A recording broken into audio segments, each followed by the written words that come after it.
Ahoy, mateys! Welcome to Podcasts of the Caribbean, a podcast covering the world of Pirates of the Caribbean, from the theme parks to the movies and everything in between. My name is Justin Helmer, and I will be your host on this voyage through the Caribbean. It'd be too late to alter course now, mateys.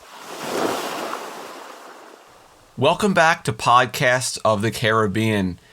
The time has arrived. We are on episode 14, and this is the episode that we'll be covering the Maelstrom. Our final At World's End episode. I am so excited for this episode. I hope you guys are excited too, because the Maelstrom is one of my favorite scenes in any movie ever. I mean, no action sequence has outdone the Maelstrom in the almost 16 years that it's been out. It's unbeatable. It's seriously unbeatable. And then, of course, after the Maelstrom, we have the rest and the ending of the movie to cover. So this is going to be a really awesome episode. It's going to be probably a longer one, probably one of the longer episodes I've done. But I cannot wait to get into the movie. Right before we do, though, this is going to be the Season 1 finale of Podcasts of the Caribbean.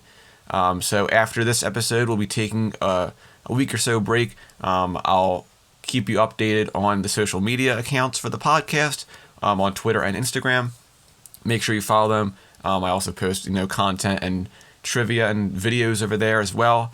But I will be updating you guys when the podcast will be coming back for Season 2, which will probably be maybe 2-3 weeks. So without further ado, let's get into Pirates of the Caribbean at World's End and dive headfirst into the Maelstrom. So we left off last week right after the pirates hoisted the colors, and all the pirates are getting energized for this big fight to come. And right after they hoist the colors, all the flags go up. We go over to Cutler Beckett, who of course is having tea, as he always does. But even in this shot, when Beckett's sipping his tea, you can see the wind is really picking up. The sky has become really cloudy. Something is going to happen. Definitely bad weather is on the horizon. But not just bad weather, worse than bad weather. So Beckett's sipping his tea, and Groves comes over to Beckett, and he says, "We have a favorable wind, sir." And then Beckett looks up at the sky and says, "Oh, so we do. Signal Jones to give no quarter. That should brighten his day." And then we have this guy on the Endeavour who is waving and signaling the Dutchman to move forward. And the Dutchman is the first of the Armada to move toward the pirates. And Ian Mercer sees the signal, and he screams, "To arms! We give no quarter!" And the whole crew begins to shout and get energized, and Davy Jones looks up at the sky, and he senses it. He puts his hand over his heart, and he just says, "Calypso." After he says Calypso, we get the first thunder and lightning coming down, and you can start to see the clouds in the sky are beginning to swirl. So obviously, weather's getting bad, and then it begins to rain.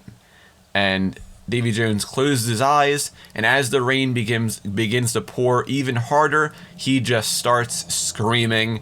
And then the Dutchman begins to move forward into the ocean with the Black Pearl that begins to move forward as well. So now we have our two ships that'll be fighting in this battle. And so, of course, on the Black Pearl now, it's raining. The wind is picking up. It's crazy. So Pintel and Rigetti are on deck, and they're walking down, and then Pintel says, "Have you noticed, on top of everything, it's raining?" And Rigetti says, "That's a bad sign." And then Gibbs comes in. He says, "Man the capstan, raise the main top yard, keep that powder dry." And then the lightning begins to come out of the sky and hit right down in the middle of the ocean, in between the Black Pearl and the Flying Dutchman. And you can see that the water begins to shoot up, and it begins to swirl downward. And we get to see, when Gibbs looks over the railing, what does he see? he sees Maelstrom, and he screams it. And Elizabeth and Will, they see it, and they turn to Barbossa, and Elizabeth says, "Captain Barbossa, we need you at the helm." And Barbossa looks at her, and he just says, "Aye, that be true." And he pulls Cotton off the wheel, and he says, "Brace up yards, ya cack-handed deck apes. Dying is the day worth living for." And, of course, you can see Elizabeth smiling after Barbossa takes the helm, because Barbossa is going to be the one. He's the only one that can steer this ship through this maelstrom. And we get that great shot of the Black Pearl and the Flying Dutchman, and the camera moves upward, and we see the gigantic whirlpool in the middle of the ocean. And Mercer, of course, is scared, and he tells Davy Jones to veer off. But Davy Jones says, "She'll not harm us. Full boring into the abyss." And then Mercer asks him, he's like, "Are you mad?" And then Davy Jones is like, "Ha! You afraid to get wet?" And of course, as we have this beginning of the Maelstrom here, it's hard to not bring up the absolutely fantastic music that Hans Zimmer has in this battle scene. I mean, the music in this scene does not stop. It just keeps going and going and going. Like, it doesn't, like, slow down. The music just gets better and better and better and better as this scene goes on. It's absolutely incredible. Add that in with the fantastic CGI and the fantastic special effects. Add that in with the absolute fantastic ship battle that we're about to have between the Dutchman and the Pearl. And then also how a lot of the scene was shot practically. So I'll bring that up since we're getting right into the Maelstrom here.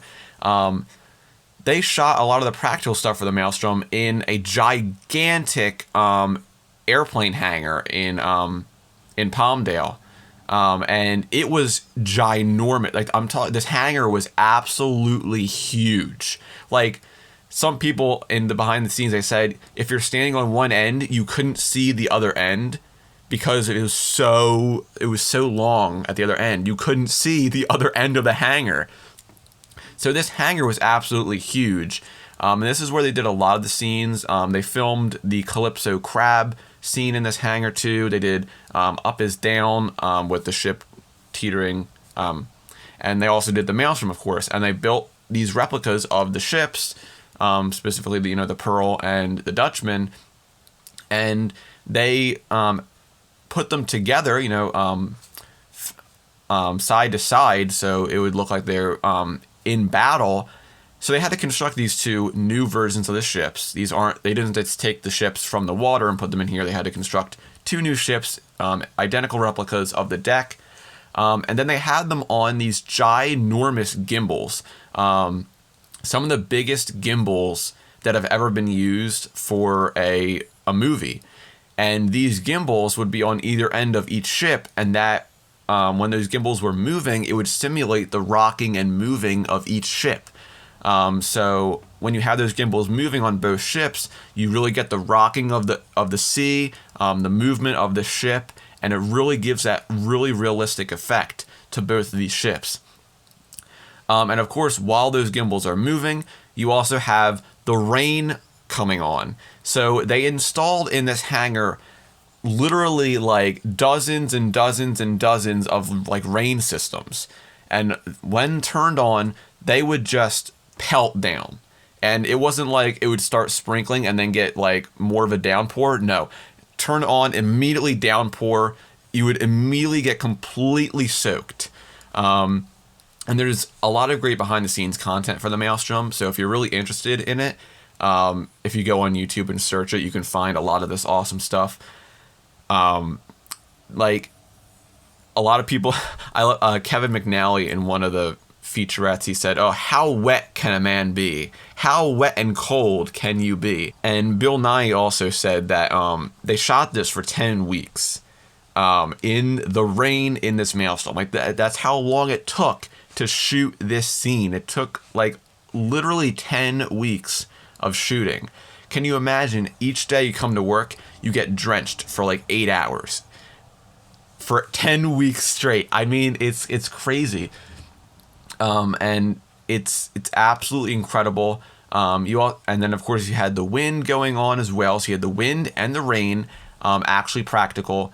And then you also had lights as well. So they had a huge lighting system, and that lighting can simulate the thunder and lightning and everything as well. So you had the lights, the rain, the wind to simulate the actual storm.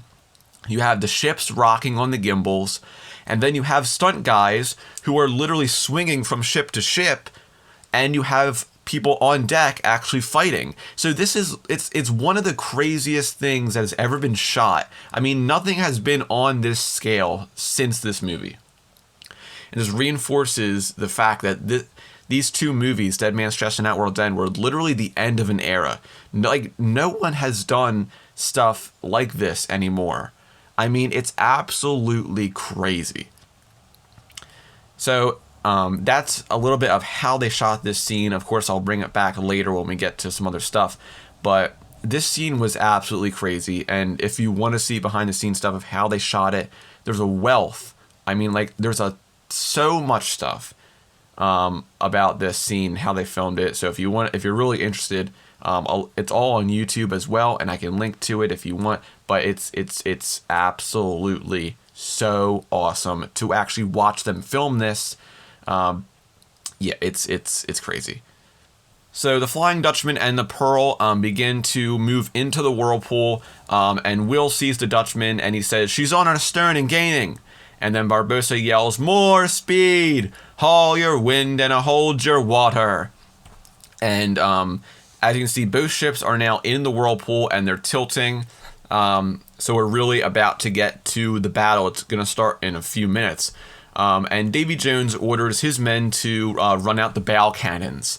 So the triple guns return in At World's End, and he fires them off, and they hit on the Black Pearl. They hit on the back of the ship, and then one cannonball hits the front of the ship and sends a guy off. I love that. And Will goes over to Barbossa and he says, "Take us out, or they'll overbear us." And then Barbossa just says, "Nay, further in. We'll cut across to faster waters." And then Elizabeth just yells to the crew, "Prepare to broadside." And then the music is kicking in at this point. I mean, it's going absolutely insane. And this is when Gibbs begins to order the gunners, and he says, "Captain the guns, bear a hand." And then Will says, "Master your courage, men, at the ready." And you can see everyone on the crew is beginning to load the cannons. Everyone's getting into their spots. I love how some pirates are hoisting Marty up to the crow's nest with a barrel full of guns. Then we go over to the brig on the Flying Dutchman, where, of course, Jack is still in the brig. And I love this scene because he's trying to figure out how to get out of the brig. And what does he do? He thinks like Will. So he keeps repeating to himself, "Think like Will, think like Will, think like Will." And then the other Jacks are also saying, "Half brow hinges, half brow hinges, half brow hinges." And then finally it comes to him, and then Jack just says, "Think like Will, half brow hinges, leverage." And then, of course, he uses a piece of wood to spring the door open, just like Will did in the first movie. So I love that payoff of the leverage. It's so cool. And also, earlier in this movie, when Will and Jack were talking, and Will said, "I said to myself, think like Jack." And then in here, at this scene, Jack is trying to think like Will. So it just further reinforces the fact that, they're very similar characters, and Will is kind of taking after Jack more. But I love how Jack uses the leverage to free himself from the brig. Great payoff to the leverage arc of these three movies. And he blows the door off the brig, and he begins to run away, and he says, "Wish us luck, boys, we'll need it." And then Jack Sparrow 2 and 3, they just say, "I miss him already. He is quite charming, isn't he?" And then Dutchman Jack Sparrow in the back, he says, "Nobody move. I dropped me brain." And then Jack Sparrow 2 and 3 just look at each other. We're about to get one of the best minutes of film. I mean, like, what we're about to see, the camera movement we're about to see, and also just the absolute amazingness of this scene we're about to see. So we get this great scene of the Black Pearl kicking up waves, and then we go onto the deck, and Gibbs begins to yell again, "Batten down the hatches!" And he goes below deck to the gunners, and he says, "Step to your guns! Midship cannoneers, sight the masts!" And of course, all of the cannon ports are pulled up, and the guns are rolled out, and we have this absolutely banger score in the background that's synced up with the cannons coming out of the gun ports. It's so good. I mean, it's so amazing. The adrenaline just starts to rush in this scene. Like you just get so excited. The music, and then everyone. It's so good. I don't know how they pulled off a scene this well. Then we go over to the Dutchman, and Mercer yells, "Main battery at the ready!" And then the Dutchman crew, of course, begins to run out their guns. And now that both ships have their guns out, we get this great shot of Pintel and Righetti at their cannon, looking through the gun port. Or I should say gun port, but it's like a complete... There is no gun port. It's just it's destroyed, which I find so funny. Because if you remember in Dead Man's Chest, when the Kraken attacked the Black Pearl, one of the Kraken's tentacles went through Pintel and Righetti's gunport station. So I'm guessing if they're at the same cannon, because that tentacle went through there, it broke the gunport. So I do like that little continuity there. But I love how you can see through the gunport, and you can see the Flying Dutchman in the distance. It's so good. But Gibbs tells everyone to hold, and he says, "Hold there, wait till we're board to board." And then we finally get, as they near each other, Barbossa just yells, "Fire!" And then Elizabeth yells, "Fire!" Gibbs says, "Fire! Fire all!" And the cannons begin to shoot off. Davy Jones yells to fire. The Flying Dutchman fires their guns. And then Will yells fire. And then all the guns are going off now. The battle has commenced. And we finally get this absolutely glorious camera shot that moves across the Black Pearl. And it tracks the entire Black Pearl, the explosions going off, the people running on deck. It's absolutely crazy. And we go up to Barbossa, and he says, "It be too late to alter course now, mateys." But oh my God, it's such a good scene. And if you watch some behind the scenes stuff, they actually have a video of them shooting this scene. So they had the camera, and then they ran the camera along this track to get that movement. But it's such a good tracking shot along the Pearl, with the explosions going off, the cannons going off, the stunt guys jumping on the deck, and it's so good. It never fails to just... I mean, it's been almost 16 years, and this is literally one of the coolest things in any movie it's ever been made.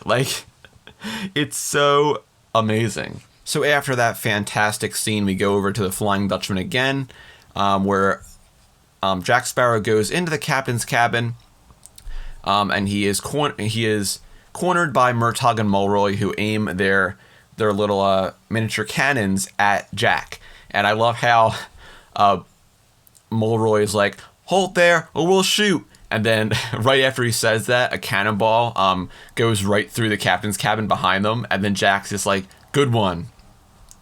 And I love he walks over to the side of the room, and I love how Murtaugh and Mulroy just keep tracking him with their cannons, and Jack says, "I just come to get me effect." And then he looks at them again, and he's like, "Admiral though it may be, why are you here when you could be elsewhere?" And then Murtaugh just says, "Someone has to stay and guard the chest."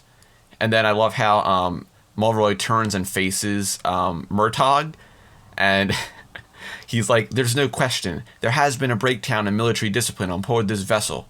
And then Murtaugh's like, "I blame the fish people." And then Mulroy's like, "Oh, the fish people. By dint of being fish people are automatically not as disciplined as non-fish people." And then Murtaugh's like, "It seems contributory is all I'm suggesting." And then Mulroy's like, "Well, it is true. If there were no fish people, there'd be no need to guard the chest." And then Murtaugh just says, and if there were no chest, we wouldn't need to be here to guard it. And then I love how after they stop talking and notice the chest is gone because Jack took it while they were arguing with each other. And it's so good. I love that Murtaugh and Mulroy really get this scene to just shine. It's so funny. I love these two guys. Oh my god. I love how Jack just takes the chest from them and they just don't even notice. But we go back out into the Maelstrom once again. And a cannonball is coming right toward the Dutchman. And Mercer yells, "Prepare to board!" And that cannonball is coming right for the Dutchman. And Davy Jones shouts, "Cover!" And he pulls Mercer out of the way right before the cannonball hits right where they were standing. So Davy Jones and Mercer stand back up, and they notice that all of the East India Trading Company guys that were standing up there with them have been badly injured.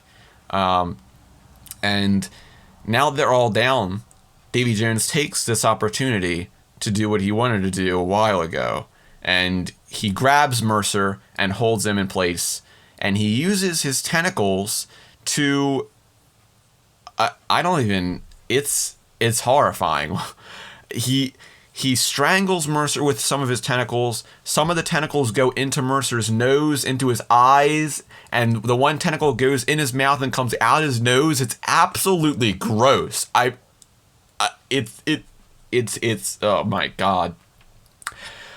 I don't know what this is called. He just kills him. I don't know what this is called, but he literally just... I mean, Mercer's dead. He's just dead, and yeah. So Davy Jones pulls all his tentacles away after doing whatever that was, and he pulls the key off of Mercer's neck, and Mercer just drops down to the deck, dead. So we finally say goodbye to Ian Mercer, and we go back below deck where Jack is coming out of the captain's cabin, and I love how he opens the door and looks around before he comes out. And then, what absolute fortune. Right as Jack begins to walk out of the captain's cabin, he is stopped right by Davy Jones. And Davy Jones laughs and he's like, "Ah, looky here, boys. A lost bird that never learned to fly." Yeah. And he pulls out his sword, which also happens to be the Sword of Destiny. Keep that in mind. It's going to be very important very soon. But Jack just says, "To my great regret." And he runs over to the railing, and he grabs onto that rope, and he says, "It's never too late to learn, mate." And he smashes the rope with the chest, and he begins to fly up right over and onto the mast of the Flying Dutchman. And he tries to balance himself on there, and this is just absolutely crazy. And he's like, "Oh." And he notices that Davy Jones just morphs right through the mast and is up there with him. And Davy Jones just says, "The chest, hand it over." And then Jack Sparrow draws his sword and he says, "I can set you free, mate."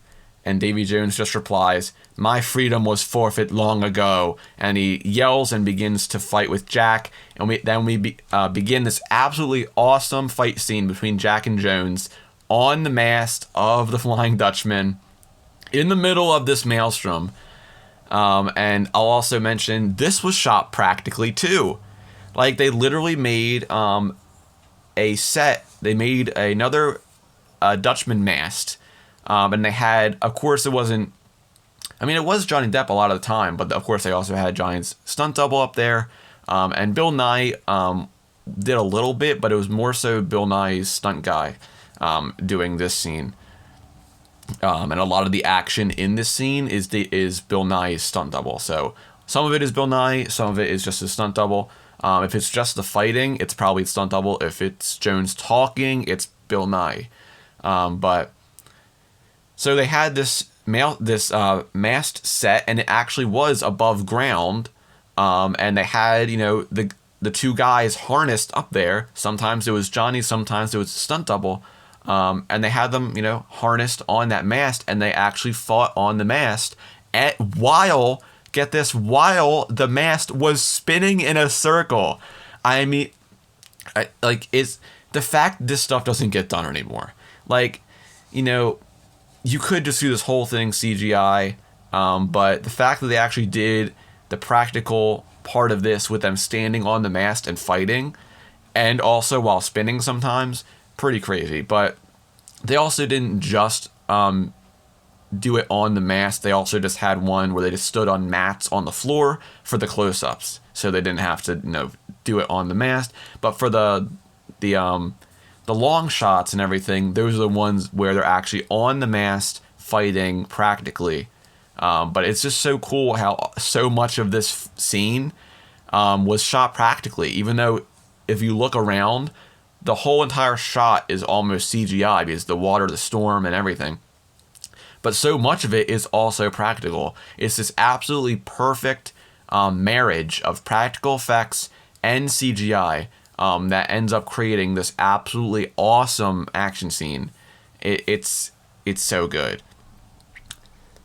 But Jones and Jack are fighting on the mast. Absolutely, I love it so much. And we go back over and we get this great shot of the Black Pearl and the Dutchman in the Maelstrom again. And we go over to the Flying Dutchman, where they begin to send over their first wave of boarders. So does the Black Pearl, and they swing on the ropes between the ships.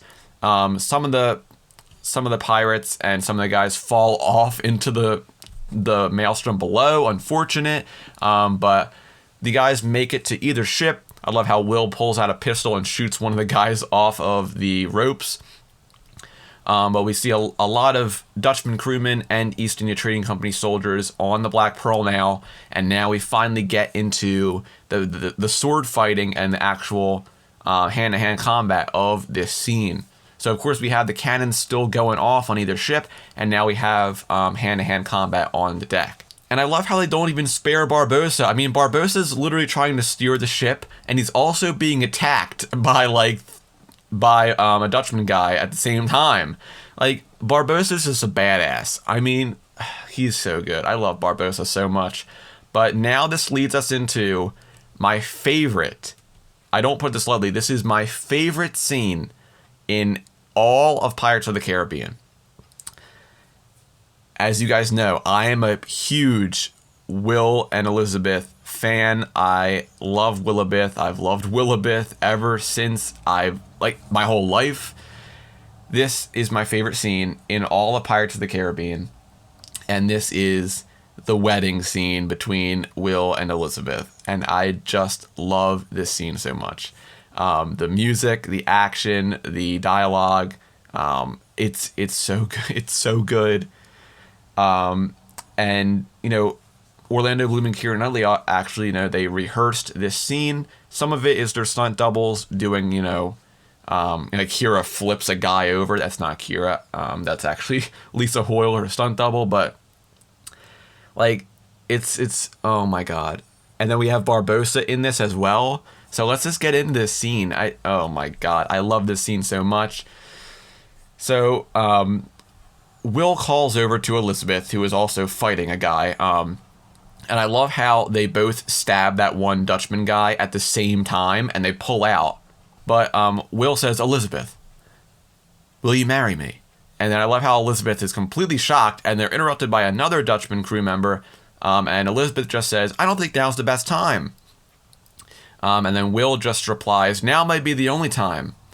And I love how while they're talking, they're just absolutely owning these guys. Will is taking these guys out. Elizabeth is wreaking havoc as well. I mean, like, Will taught Elizabeth well, let me tell you. But Will just goes over to Elizabeth and he says, "I love you." Which, of course, he hasn't said "I love you" since the end of the first movie. So, I mean, like, it's so good. And they continue to fight, and I just... Man, I know the choreography of this scene by heart. Like, but Will grabs her arm and he says, "I've made my choice. What's yours?" And then I love how Elizabeth just calls out, "Barbossa!" And then you can see Will's face and he's like, "What?" It's so funny. And then right after, she just says, "Marry us," and then Will's like, "Oh, okay." I just like Will was like, "When was he ever an option?" And Barbossa turns around and he says, "I'm a little busy at the moment." And of course, Barbossa is still in the middle of fighting like 2 Dutchman crew members. And then Will and Elizabeth continue to go over and fight as well. And then Will just says, "Barbossa, now." And then he says, "Fine then." And I like how when we get that shot, we just see Barbossa using the jellyfish guy's sword to stab Maury and the other Dutchman crew member. Like, it's so great. And then he pulls it out again, and Elizabeth literally flips that East India Trading Company soldier, which was Lisa Hoyle, but it's, oh my god. And Barbossa smacks the jellyfish guy, and he begins to stand up on that little table in front of the wheel. He kicks a guy right in the face. He stands up and he says, "Dearly beloved, we be gathered here today." And then he's interrupted again, and he's fighting this guy as he's talking, and he says, "To nail your gizzards to the mast, you poxseeker." And he kicks that guy again. And Will and Elizabeth begin to fight again. They run to the other side of the mast, and then Will says, "Elizabeth Swan, do you take me to be your husband?" And then Elizabeth just says, "I do." And then Will's just, "Great." And then they jump over to the other side of the deck, and then Elizabeth just says, "Will Turner, do you take me to be your wife?" And I love how they're fighting in the middle of this. They're holding hands, and then they switch sides, and they fight again. And I love how Will stabs that guy. Elizabeth blocks the one guy, and then Will stabs him. And then Elizabeth says, "In sickness and in health, with health being the less likely." And I love how Barbossa stabs under his legs and stabs the East India Trading Company guy behind him under his legs. It's so great. And then I love how Will does that big sword flip around the 360, and he just says, "I do." And they both duck, and then we see Barbossa again, and he's literally fighting 2 guys at the same time, and he says, "As captain, I now pronounce you." And we have one of my favorite moves is Will pulls Elizabeth onto his shoulder, and they both stab the 2 guys behind and in front of them. I just love how he pulls her onto his shoulder and they stab. It's great. It's great. And then Barbossa says, "You may kiss," and he pulls out his flintlock and he shoots the one East India Trading Company guy as he laughs. I love Barbossa, man. And Will and Elizabeth get ready to kiss, but are interrupted by another East India Trading Company guy. Absolutely rude, dude. Do you not notice that these 2 people are getting married right now? But Barbossa jumps down, he kicks that one guy, and he says, "You may kiss." And then Will and Elizabeth cross blades, and I love how Barbossa flings his sword onto 2 people and kills them both. And he says, "Just kiss." And we finally get the Will Turner and Elizabeth kiss, and they are now married, and we have this great slow-mo 360 shot of their kiss. With the absolutely gorgeous music by Hans Zimmer playing in the background. And I love how we see Pintel and Rigetti coming up from below deck with Jack the Monkey.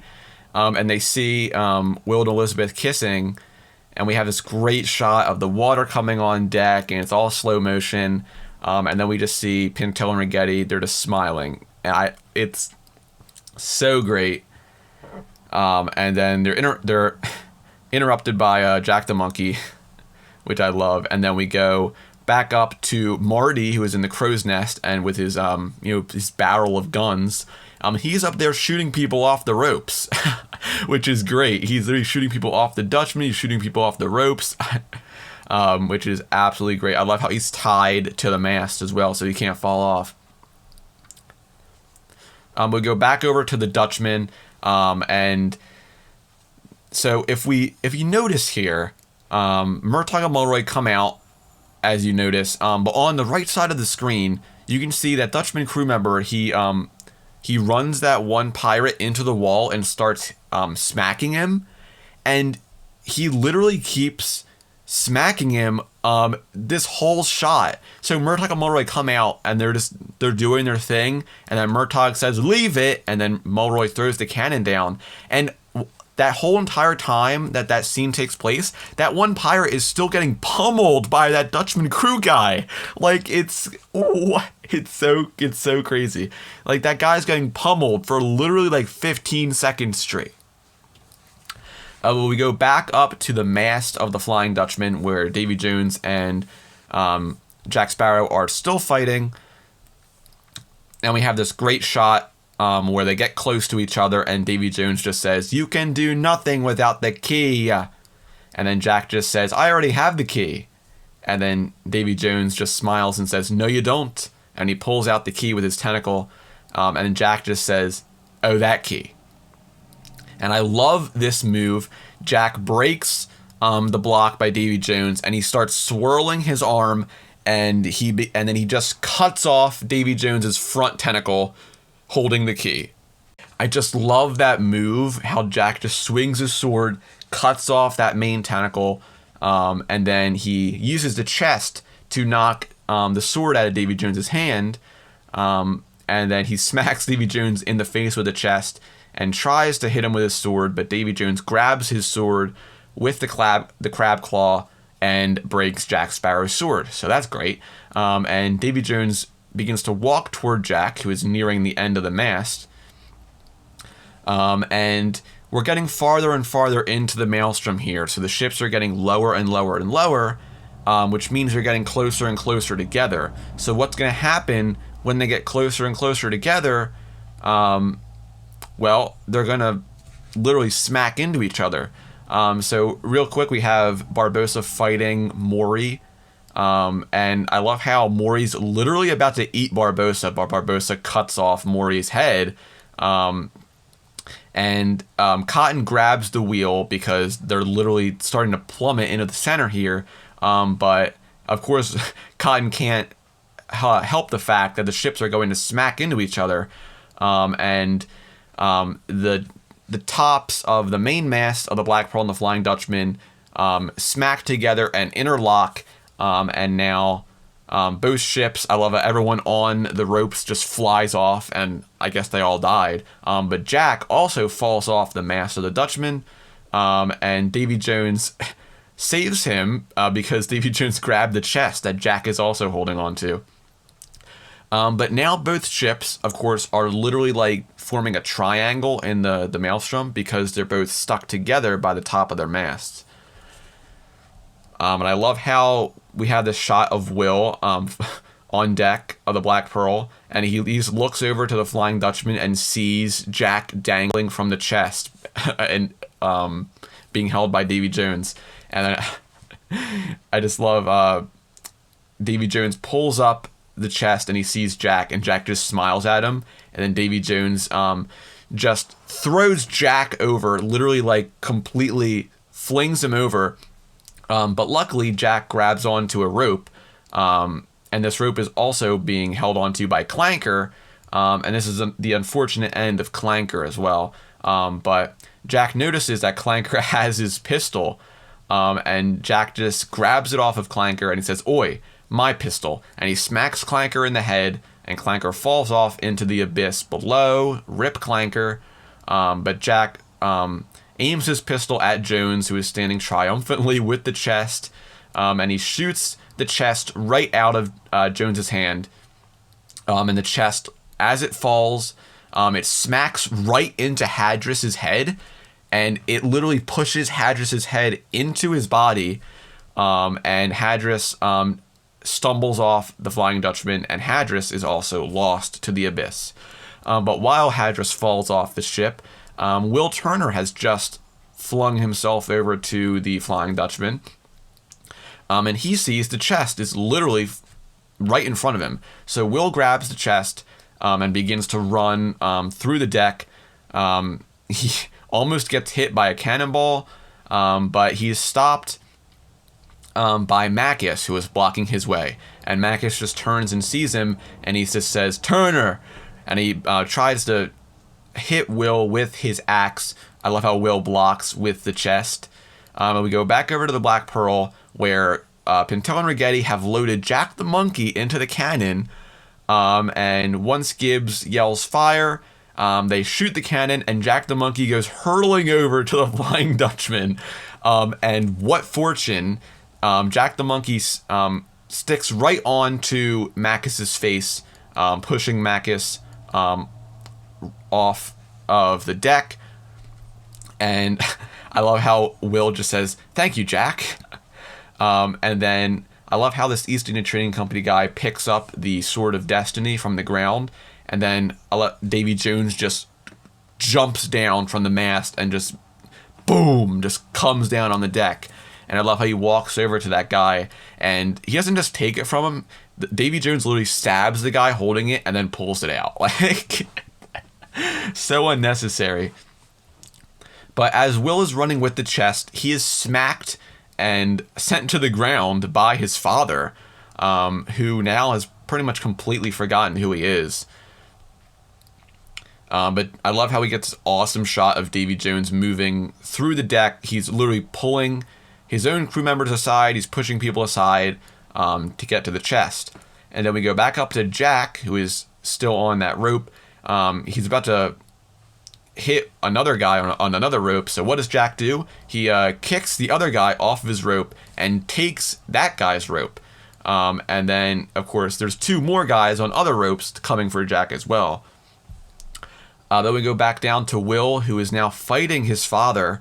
And Will, is telling Bootstrap, "Stop, it's me." And he just says, "It's Will, your son." And then Bootstrap stops for a second, but he just flings Will to the side and tries to stab Will. Will ducks out of the way. But it's also really cool in this scene. You can see, more so since Bootstrap is now out of the ship, that if you look at Bootstrap when we first see him in Dead Man's Chest, and you see what he looks like now, you can see that the oceanic growth and everything has really started to happen. Like the starfish on his face in Dead Man's Chest, you can see how it starts to grow and start to actually like become part of his face. And then the coral and the kind of the reefs and everything really start to kind of spike up and everything. It's really cool to see the growth happen on Bootstrap throughout these two movies if you pay attention to it.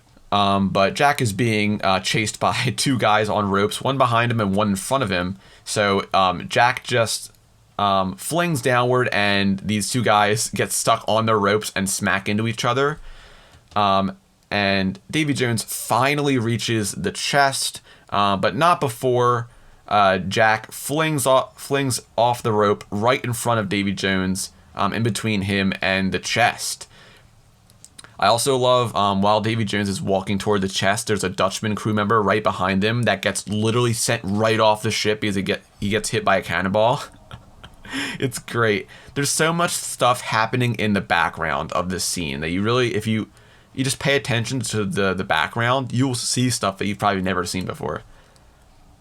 But Jack pulls out his sword, and he realizes that Jones broke his sword. So Jack just starts to run away, and I love how they end up on either side of the capstan, and they're just like, I love this scene so much. And Jones just morphs through the capstan, and Jack just begins to spin it. And then I love how Davy Jones just spins around, and he stops right in front of Jack and just screams at him, and then Jack screams back and runs away again. It's so great. But of course, while we have Jack and Jones fighting, I guess, Will and Bootstrap are also fighting. And Murtagh and Mulroy take this chance to swing over to the Black Pearl. And they literally smack right into the side of the ship. And Elizabeth grabs onto their rope, ready to go over to the Dutchman. And then we have this great shot of Gibbs, Pintel, and Rigetti, and they are getting ready to free themselves from the mast above, since the two ships are stuck together. You can see how Pintel is literally pulling a cannon and kind of pointing it straight up. Righetti's pulling those ropes to help him. Marty's coming back down from the crow's nest. And then Gibbs is also helping with the rope. And then Gibbs just tells Elizabeth to go. Then we go back over to the Dutchman, where Jack is still fighting Davy Jones. And he pulls out one of the spokes from the capstan and starts fighting Jones with that. But as Jack is fighting Jones here, Jones grabs the spoke and just smacks Jack and sends him down. And right after that, Elizabeth swings over to the Dutchman right in front of Jones, once again blocking Jones from the chest. And then Davy Jones just says, "Haradana, you'll see no mercy from me, ya." And then Elizabeth just says, "That's why I brought this." And she pulls out her sword, and Jones and Elizabeth begin to fight. And I love how Jack, on the ground, he sees the tentacle with the key sliding across the deck. And Jack now has everything he needs. He has the key, and he knows where the chest is, and he's ready to stab the heart. So this is Jack's moment to finally get what he has wanted to get for these past 2 movies. And Elizabeth is fighting Jones. She begins to be overwhelmed, but Will disarms his dad, and he notices that Davy Jones has just struck Elizabeth, and she has pretty much just been knocked out onto the deck. And Will just pulls out his father's knife, and he says, "I'm not going to kill you. I made you a promise." And he stabs the knife into the railing, and then Davy Jones begins to prepare to kill Elizabeth, but before he can, he's stabbed by Will. Davy Jones just says, "Mister, did you forget? I'm a heartless wretch." And he bends the sword so Will can't yank it out. And then Davy Jones flips around and he smacks Will in the head with his crab leg. And now Will and Elizabeth are separated by Jones in between them, and they look at each other. And Davy Jones looks between them as well. And then he just smiles and says, "Ah, love, a dreadful bond." And he turns back to Will and he says, "And yet, so easily severed. Tell me, William Turner, do you fear death?" And right after he says that, Davy Jones just hears, "Do you?" And he turns around and he sees Jack Sparrow with the heart in his hand, ready to stab it. So Jack, of course, has opened the chest with the key, and he has the heart in his hands, prepared to stab it, killing Jones and making him the new captain of the Flying Dutchman. So Will sees this and he begins to smile. Elizabeth looks over at him as well. And Jack just says, "Heady tonic, holding life and death in the palm of one's hand." And then Jones just says, "You're a cruel man, Jack Sparrow." And then Jack just says, "Cruel is a matter of perspective." And then Jones just says, "Is it?" And in a turn of events, Davy Jones stabs Will with the sword that Will Turner made in the first movie. A lot of people don't pick up on that. But that is the same sword Will made for Norrington's promotion in Curse of the Black Pearl. It has made its way through these 3 movies, and now Davy Jones has just used that sword to kill Will Turner. So Will Turner made the sword that would end up killing him.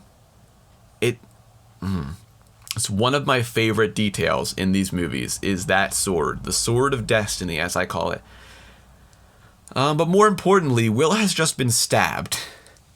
And, oh man, if 5-year-old me seeing this movie for the first time, when Will got stabbed, I began to cry. I'm not joking. I literally began to cry when I saw this movie for the first time as a kid. Of course, Will Turner is my favorite character. He's always been my favorite character ever since I was a kid. And when Will got stabbed, I literally started bawling my eyes out. It was bad. It was bad.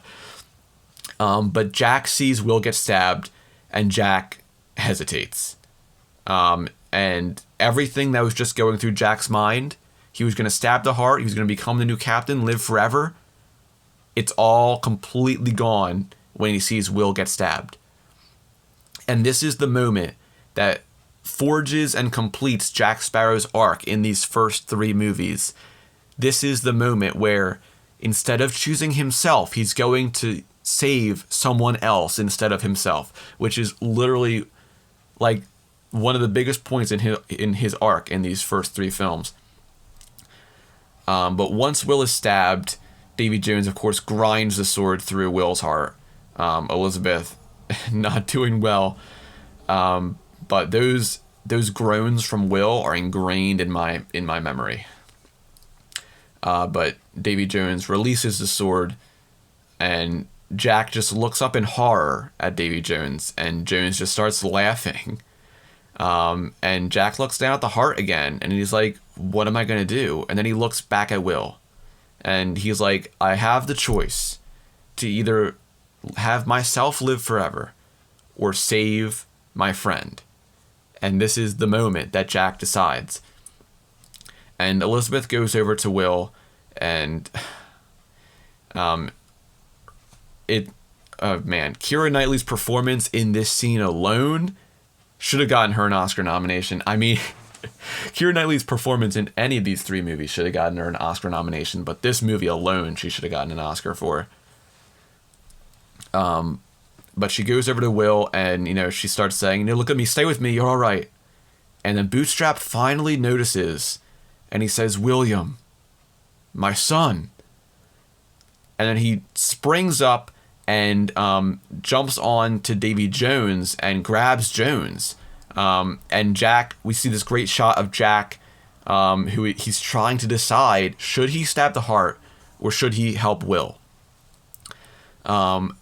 It's just this great moment of like, what is Jack going to do? Is he going to save someone else for the first time in his life? And we see, of course, Bootstrap is, really beating up Davy Jones, and Jack just looks up at Will again. And of course, at this point, Will is, literally about to die. Elizabeth, still saying, Will, look at me, look at me. And Davy Jones pulls out the sword from his back, and is about to stab Bootstrap. And Davy Jones just says, you will not forestall my judgment. And he begins to stab Bootstrap, but before he can, Will uses Jack Sparrow's sword to stab the heart of Davy Jones. And we get the reveal that Jack Sparrow helped Will stab the heart. And Davy Jones sees this, and he begins to twitch and everything, and he just gasps, and he just says, Calypso. And then he falls right overboard into the abyss of the Maelstrom, and Davy Jones has now died. And we go back over to Barbossa, who is yelling as she's taking us down, make quick or it's the locker for us all. And of course, Rigetti loads a chain shot into that cannon that Pinto and Rigetti were aiming up. Murtagh and Mulroy have finally climbed onto the Pearl. Gibbs fires the chain shot. It breaks the ships apart. Barbossa's finally able to steer the Black Pearl away. And the Black Pearl begins to leave the Maelstrom, with the Flying Dutchman beginning to sink down. And Bootstrap grabs the knife from the railing and looks back at his son. And at this point, Will is, about to die, and Will finally takes his last breath. And Elizabeth just begins to freak out, and she said, no, and I can't like, I've like recited all this dialogue, but I just can't for this part. Because, like, it's so sad. I mean, this scene is so well done. When, like, then you have this shot of Jack Sparrow, and he's looking at Elizabeth losing the love of her life after they just got married, and you just see the look of distraught on Jack's face. It's so good. I mean, this scene is so well done. It's magnificent. It's seriously magnificent. But Jack looks and he sees the Dutchman crew is beginning to come out of the ship. The Dutchman crew starts literally coming out of the woodworks, and they're all chanting, part of the crew, part of the ship. The bosun is carrying the chest. Bootstrap has the knife in his hands, and they're all going toward Will, who of course is going to be the new captain of the Dutchman.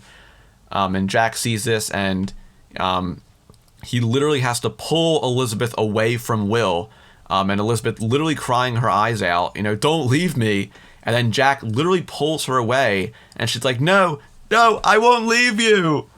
And oh my God, it's so good. And Jack begins to make their escape. Bootstrap kneels down in front of his son with the knife in his hand, and Jack grabs a musket, and we go back over to Bootstrap, and Bootstrap just says, the Dutchman must have a captain. And then we have one last shot of Will right before Bootstrap implants the knife into Will.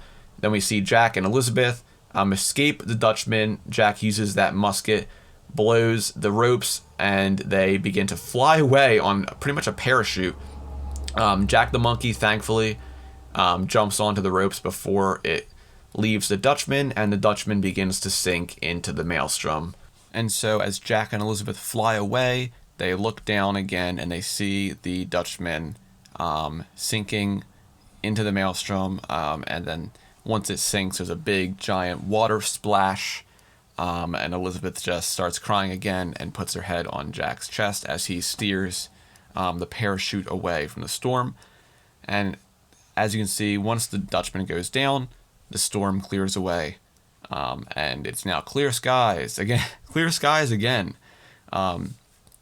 And the parachute with Jack, Elizabeth, and Jack the monkey sinks into the water, and they're picked up by the Black Pearl as it crosses. So Gibbs helps Elizabeth and Jack on deck, and as soon as Jack gets on deck, he completely disregards everyone else. So Gibbs is, saying, thank goodness, Jack, the Armada's still out there, the Endeavour's coming up hard to starboard, and I think it's time we embrace that oldest and noblest of pirate traditions. And I love how Jack is not paying attention, and he just replies, never actually been one for tradition. And, Gibbs, Pinto, and Rigetti are all looking at him, and they're all confused. And Jack looks at the Armada in the distance, and he just says, close hauler, luff the sails and lay irons. And then Barbossa immediately says, belay that, or we'll be a sitting duck. And then Jack just says, belay that. And then I love how Gibbs is like, but the Armada, and then Jack just keeps saying, belay, no, shut it. And everyone just shuts up. And Gibbs goes and follows Jack to the helm of the Pearl. And everyone's confused, like, why is Jack acting like this? And this is one of those rare moments where Jack is completely serious. And I love it so much. So we see the Endeavour is now pulling forward from the Armada. Groves is looking at the Black Pearl through a spyglass, and he just says, what are they waiting for? And then Beckett just says, he expects us to honor our agreement. And then the Endeavour begins to ready their guns, which, of course, the Endeavour is way more powerful and way bigger than the Black Pearl. So they do not stand a chance against the Endeavour. And Beckett just says, it's nothing personal, Jack. It's just good business. And as the Endeavour begins to sail toward the Black Pearl, we have this great shot of the Pearl and the entire Armada. And then everyone looks to the side of the ship and they see the Flying Dutchman surface out of the water. Great music swell as well. And we see a lot of the cursed part of the ships it's starting to fall off. And it's starting to go back to kind of its pre-curse state. And Beckett sees the Dutchman and he says, she survived. And of course, Beckett has no clue that Davy Jones died. No clue that Will is now the captain. So he thinks that Davy Jones is still the captain, and therefore they're going to outpower the Black Pearl with the Dutchman and the Endeavour. So the Flying Dutchman begins to sail toward the Pearl as well. But then we get this great scene of the Flying Dutchman crew, and all of the sea life is falling off of them. And we get to see all of these crew members in their like original state. So we get to see Macus, of course, because he's holding the axe there, and we get to see all these crew members, and then we get to see Bootstrap pulling that starfish off of his face, and then everyone looks up, and then they see Will at the helm of the ship with the bandana on his forehead, and you can see that scar along where his heart should be, because his heart is now in the dead man's chest. And Will just says, "Ready on the guns." And then, of course, Elizabeth sees Will and she smiles. So does Jack, and Jack just says, "Full canvas."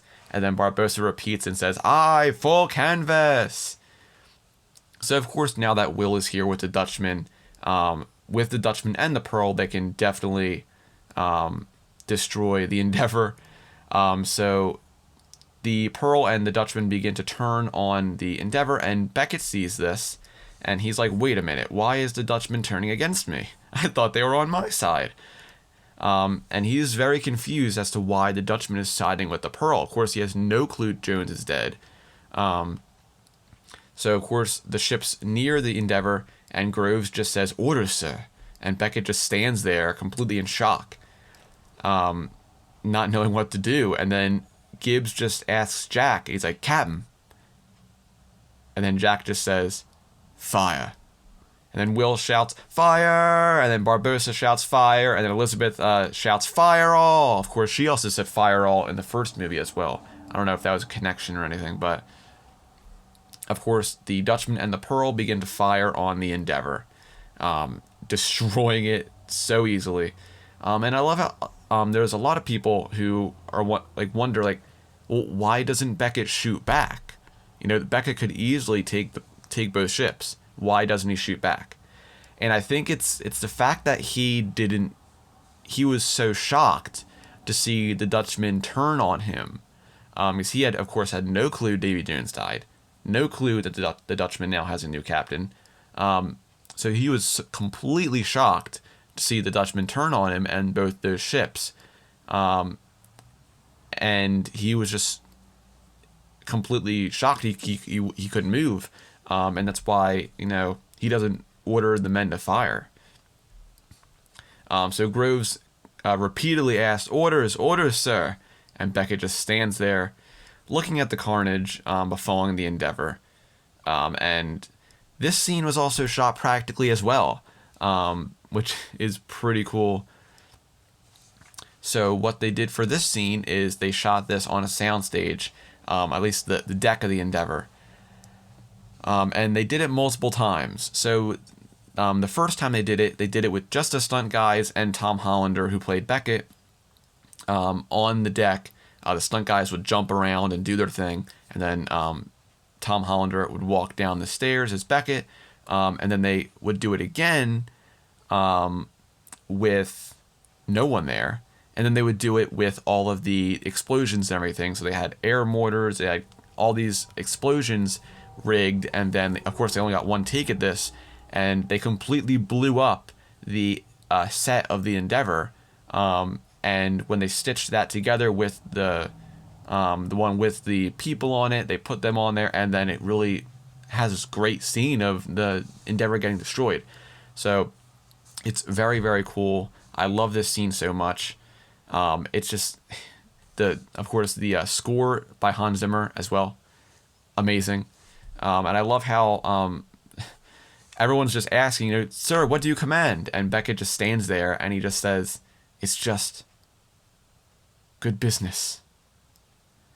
And I love how Groves at this point knows that Beckett is completely not going to do anything. So Groves gives the orders to abandon ship. So everyone begins to abandon ship. Groves jumps overboard, saving himself. Of course, we will see Groves in On Stranger Tides, because he does survive this. But Beckett just looks at the Endeavour getting destroyed.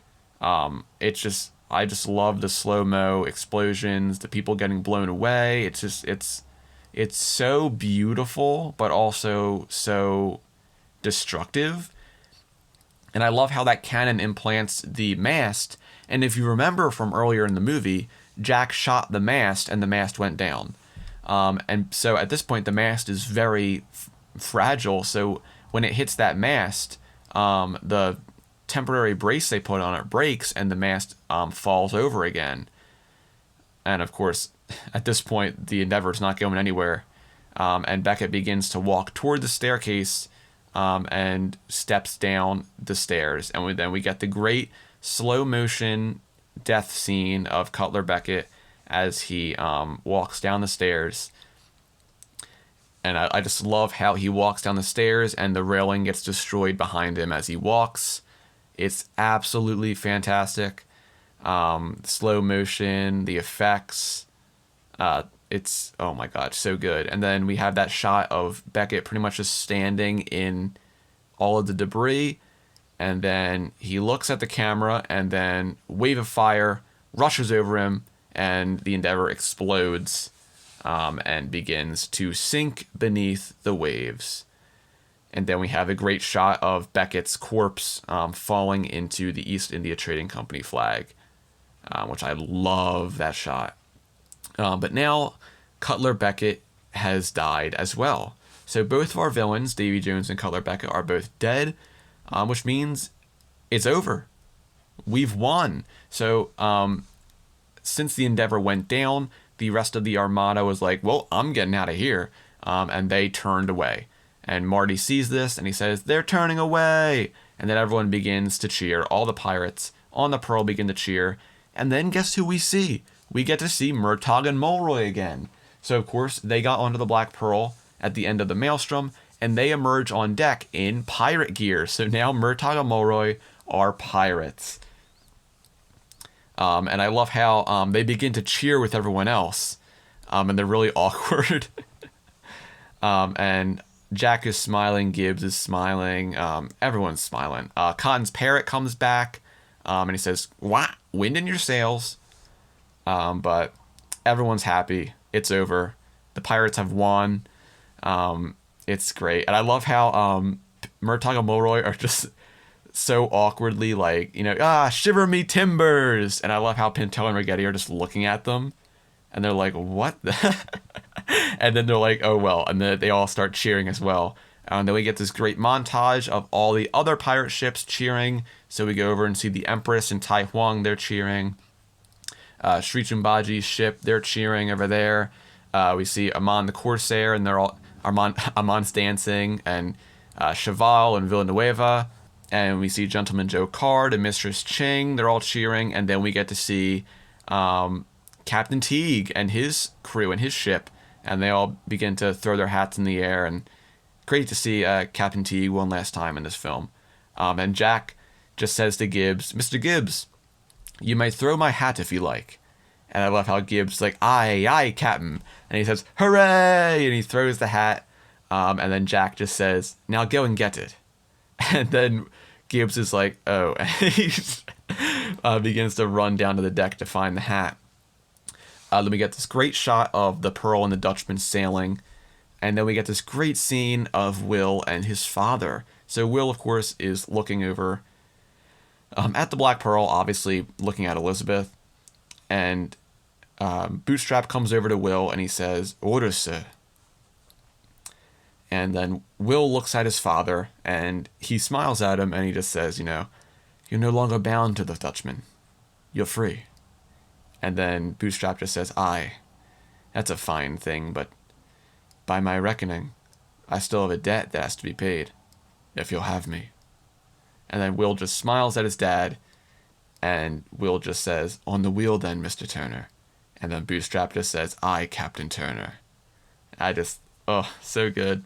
Will goes back to looking over at Elizabeth on the Pearl, and Bootstrap sees him looking over, and Bootstrap then tells Will, "This ship has a purpose again, and where we are bound, she cannot come.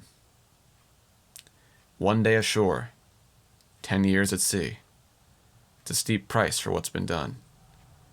And then Will just tells his father, "Depends on the 1 day." Then we go over to Elizabeth on the Pearl, and then we have this emotional scene, like way too emotional for its own right. But Gibbs comes up to Elizabeth and he says, "Your chariot awaits, Your Highness." Of course, he points to the longboat getting ready to be dropped into the ocean. And then he just says, "The oars are inside." But then, of course, we have this great music going on in the background as Elizabeth says goodbye to everyone on deck. So she first stops at Barbossa. And what does Barbossa say to her? Barbossa says, "Mrs. Turner." And Elizabeth just smiles at him. And it's the callback of, if you remember in the first movie, when, Barbossa and Elizabeth meet for the first time, and Barbossa says, "You have a name, Missy." And then Elizabeth just says, "Elizabeth Turner." And now Barbossa calls her Miss Turner again, and she actually is Mrs. Turner. Like, oh my God, it's too good. It's too good. Oh my God. But she smiles at Barbossa. And then, of course, Pintel and Rigetti. Pintel says, "Goodbye, Poppet." And then Murtagh and Mulroy, of course, they remember her too. And Marty. And then she reaches Jack. And then she just says, "Jack, it would have never have worked out between us." And then Jack just smiles at her and says, "Keep telling yourself that, darling."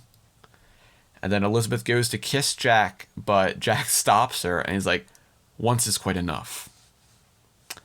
And then she just says, "Thank you." And then she goes into the boat.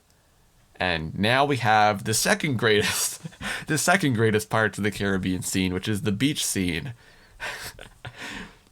So we go over to the beach and we see Will and Elizabeth's swords crossed in the sand.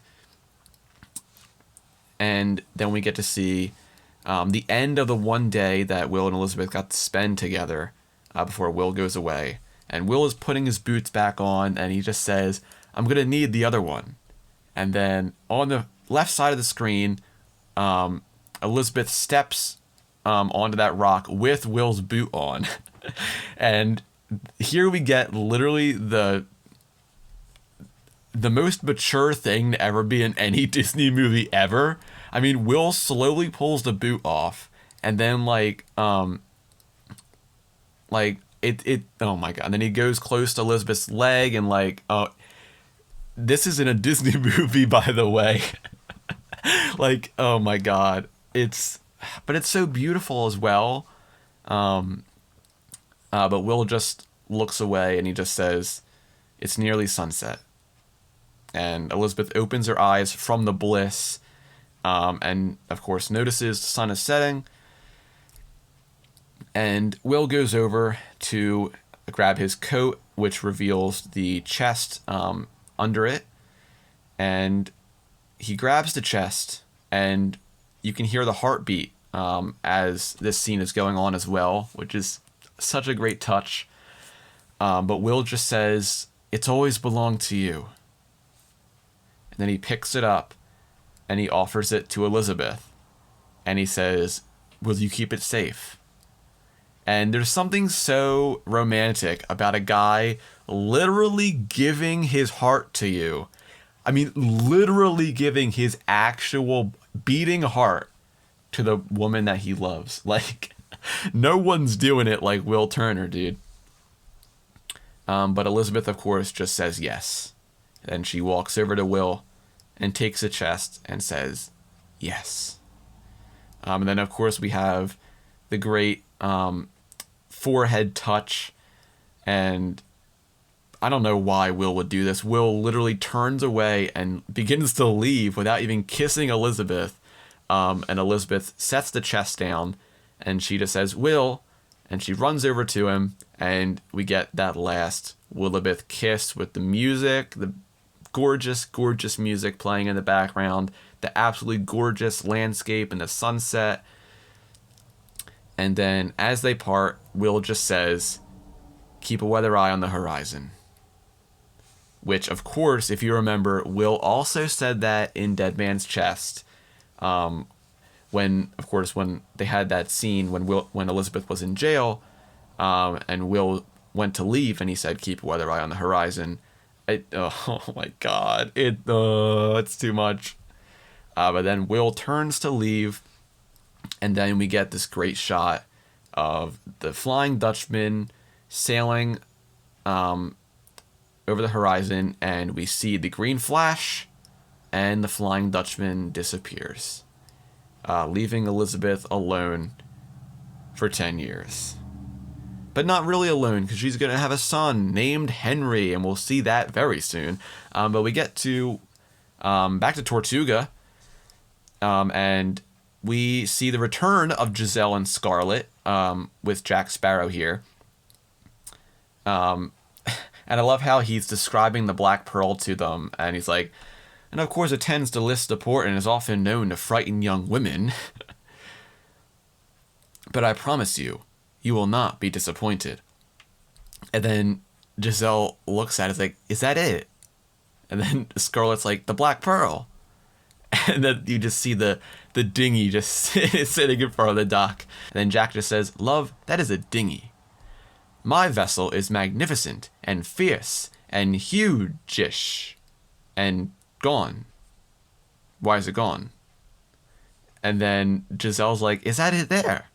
And then Jack sees it in the distance sailing away, and Jack's like, yes, there it is. Why is it there? It's much larger up close. And then I love how Giselle and Scar are like, Jack, you promised to take us for a ride. And then Giselle's like, I was to be given the first ride. And then Scarlett's like, what, you? And I love how they start arguing as Jack walks over to Gibbs, who is asleep with the teddy bear. This is great. But I love how we have Jack waking Gibbs up, and we just have Giselle and Scarlett arguing in the background. But Jack pours his rum on Gibbs's face, waking him up. And then Jack's like, Mr. Gibbs, any particular reason why my ship is gone? And then Gibbs is like, the ship? We're on the ship. And then Jack's like all confused. And then Gibbs really wakes up and he's like, Jack, the ship's gone. And then Jack's like, really? And then, of course, Giselle and Scarlett are still fighting. And then Jack walks over to him and he's like, ladies, will you please shut it? Then I love this line from Jack. He's like, listen to me. Yes, I lied to you. No, I don't love you. Of course it makes you look fat. I've never been to Brussels. It is pronounced egregious. And by the way, no, I've never actually met Pizarro, but I love his pies. And all this pales into utter significance in light of the fact that my ship is once again gone. Savvy?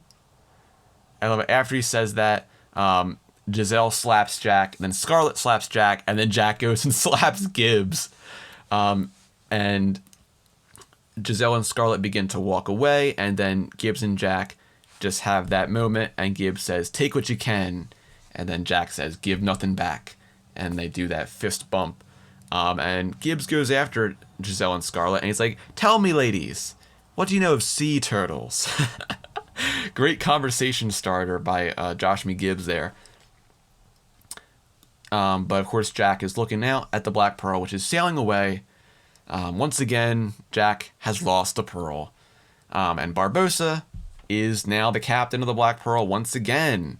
I love how we see Barbossa having this really tender moment with Jack the Monkey. It's so sweet. With the peanut callback as well. And I love how he's like, ooh, that's a good boy. You're daddy's boy. it's so good. And Pintel, Rigetti, Marty, Murtaugh, and Mulroy come up to Barbossa. And then Pintel says, Captain, some of the men don't feel entirely settled, leaving Captain Jack behind. And then I love how Rigetti butts in, again. And then Pintel's like, again. And then Barbossa's like, is that so?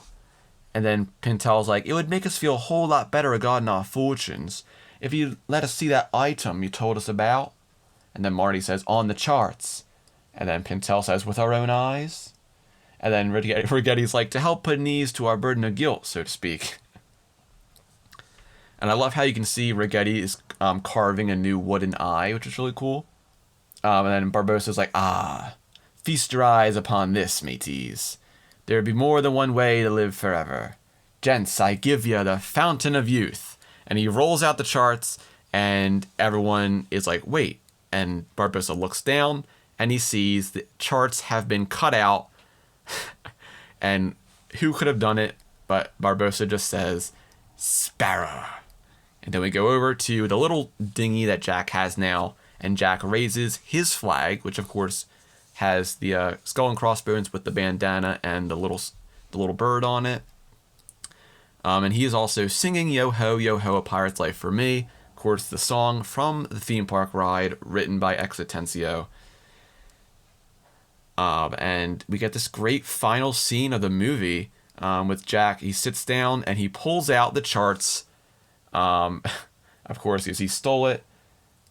And he turns the charts and sees the Fountain of Youth, Florida, and Aqua de Vida.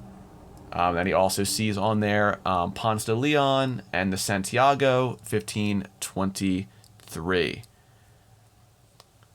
And of course, that sets up on Stranger Tides.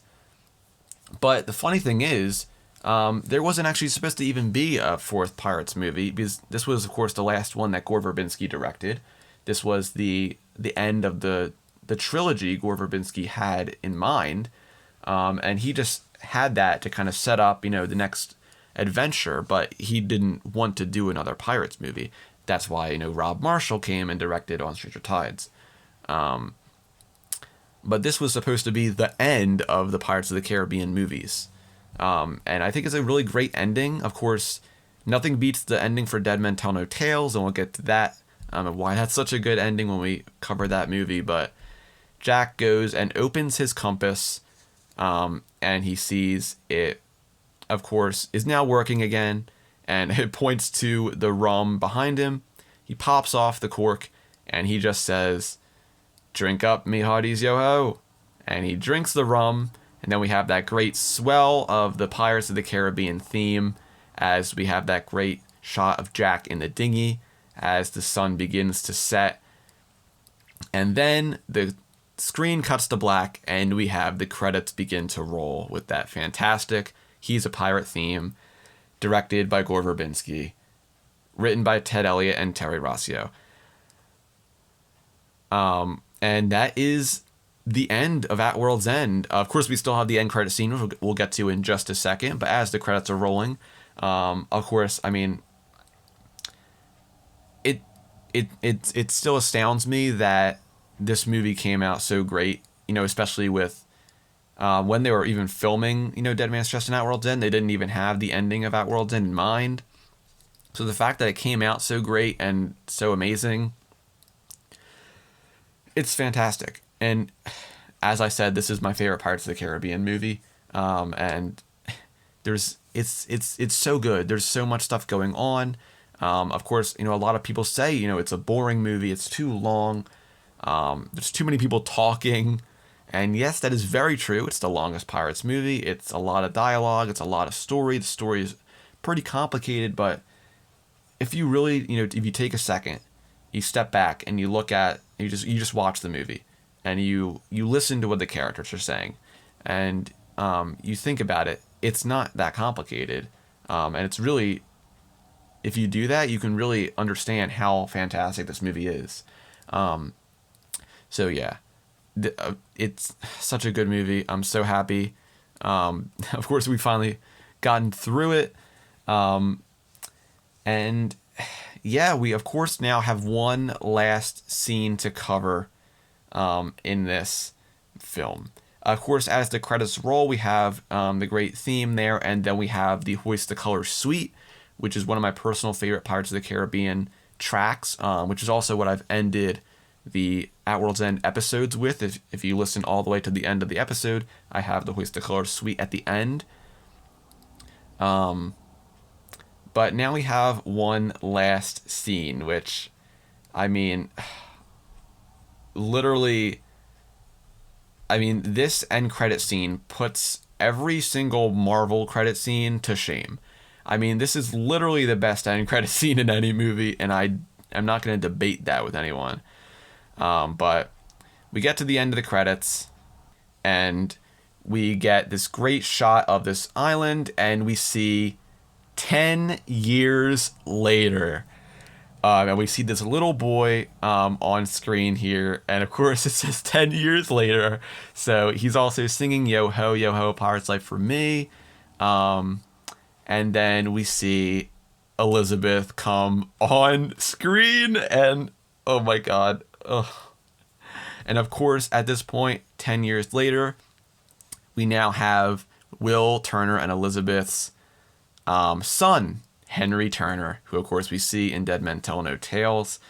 But oh my god, this scene is so beautiful, man.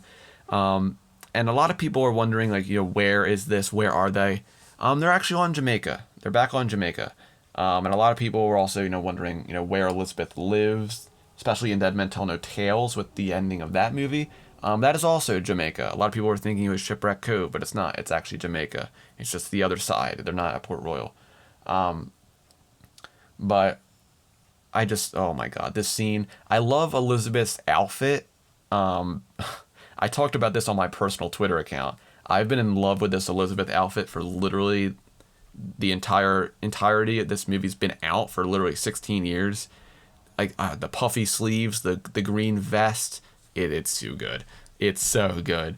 But Elizabeth catches up with her son.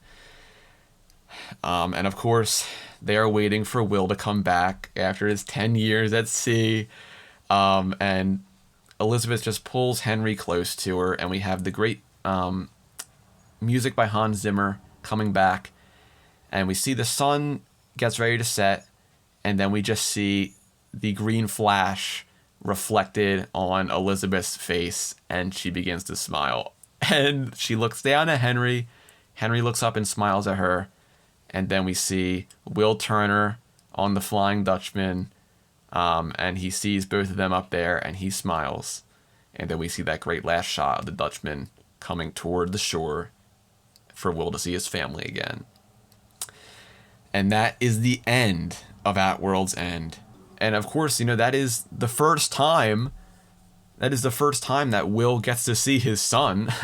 So it's pretty crazy, but yeah, I mean, it's fantastic, and I love this movie so much. But anyway, we've hit an hour and a half, so this episode didn't end up being as long as I thought it was gonna be, which I guess is good for everyone else, because I don't think anyone else would listen to a 2-hour episode. But yeah, that'll do it for At World's End, and that'll do it for season 1 of Podcasts of the Caribbean. As I said a few episodes ago, my plan for the podcast at the beginning was to cover the first 3 movies, and then we would branch out and do other things before we hit the next 2 movies. So of course we will be covering On Stranger Tides and Dead Men Tell No Tales. Do not worry, we just won't be covering them next. So I will be taking a week or so break. I'll keep, if you follow the Twitter account and Instagram account for the podcast, you can keep up there, and I'll let you know when the podcast is coming back. But we're going to be diving into some expanded materials. So the next episode that we will be doing, the first episode of season 2, is going to be about the Pirates of the Caribbean theme park ride. How it was made, when it was made, what's inside the ride, the story of the ride, and how it was brought to life, the people that made it, and how it, really became such a pop culture sensation that eventually led to these movies being made. So that is, of course, the first episode of season 2 that'll be coming in a few weeks. Very, very excited for you guys to listen to that. If you aren't really a Disney parks or Disney fan, I hope you learn a lot of stuff on that episode. It's going to be a really fun one. And after that, we'll be diving into, some books, some comics, some other expanded stuff outside the movies. And then, of course, we'll jump back around to On Stranger Tides and Dead Men Tell No Tales. So I hope you're excited for season 2 of the podcast. Hope you're excited to learn about the original theme park ride that opened in 1967.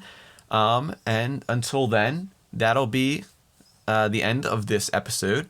So I thank you so much for listening. If you've enjoyed this podcast so far, if you've enjoyed this episode, I thank you. Thank you from the bottom of my heart. I thank you so much for listening. It means the world to me that people are actually listening to me ramble about my favorite thing in the world. So I thank you so much for listening. If you have enjoyed, please consider leaving a rating or a review on whatever platform you're listening on.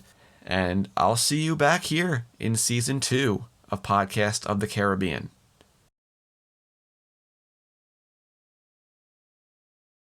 Podcast of the Caribbean is in no way affiliated with Disney. If you want to send me an email or question, send it over to podcastofthecaribbean@gmail.com. You can also follow this podcast on Twitter at podcastpotc and over on Instagram at Podcast of the Caribbean. I post some fun content, some trivia videos over there. Make sure you go and give those platforms a follow. And be sure to keep a weather eye on the horizon. And always remember, dead men tell no tales. And I'll see you in season 2 of Podcast of the Caribbean.